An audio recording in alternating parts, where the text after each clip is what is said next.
ఈరోజు నేనేం చేశానంటే, ఫోటోలు తీసుకున్నానండి. ఏ రోజైతే నేను విత్తనాలు నాటాను, నేను 3 రకాలుగా ఎక్స్‌పెరిమెంట్ చేశాను. హ్మ్.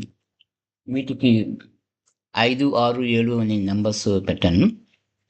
ఐదో ఎక్స్‌పెరిమెంటు బాటిల్ గార్డ్. ఆరో ఎక్స్‌పెరిమెంటు స్పాంజ్ గార్డ్ అంటే నేతి బీరకాయలు. ఏడో ఎక్స్‌పెరిమెంటు బెండి, బెండకాయలు. ఇవి నేను రెండో తారీఖున వేసి, లేబుల్స్ చేసి, నంబర్స్ చేసి ఒక ఫోటో తీసుకున్నాను. చాట్‌జీపీటీలో వాటికి నంబర్స్, లేబుల్స్ అయి ఏశాను. రికార్డ్ చేశాను. ఇది మీకు ఈ బొమ్మ చూస్తే తెలుస్తుంది. ఇక్కడి వరకు ఈ ఫోటో. ఇప్పుడు కనిపించే ఫోటో మీకు తర్వాత జెమినేషన్ వచ్చిన తర్వాత తీసింది. 8దో తారీఖుని మళ్ళీ తిరిగి చూశాను. జెమినేషన్ వచ్చింది. బాటిల్ గార్డ్‌లు వచ్చినాయి కొన్ని జెమినేషన్.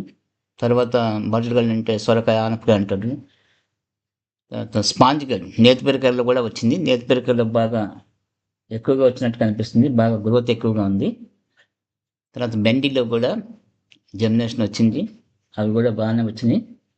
మీరు ఈ ఫోటో చూస్తే తెలుస్తుంది. ఇది 8దో తారీఖున తీశానమాట. తీసి మళ్ళీ ఫోటో తీసి చాట్‌జీపీటీలోకి వచ్చి వాటికి లేబుల్స్ అయి ఏసి మీకు ఈ ఫోటో చూపిస్తున్నాను. ఈ 2 మాట. ఎప్పటికప్పుడు ఫోటోలు తీసి వాటి గ్రోత్ రేట్ ఎలా ఉందనేది ఈ వీడియో తయారు చేస్తున్నాను. ఎవరికైనా ఉపయోగపడొచ్చు. ఎన్ని రోజులకి ఈ జెమినేషన్ ఎంత గ్రోత్ వస్తుందని తెలుస్తుంది ఈ ఫోటోల వల్ల.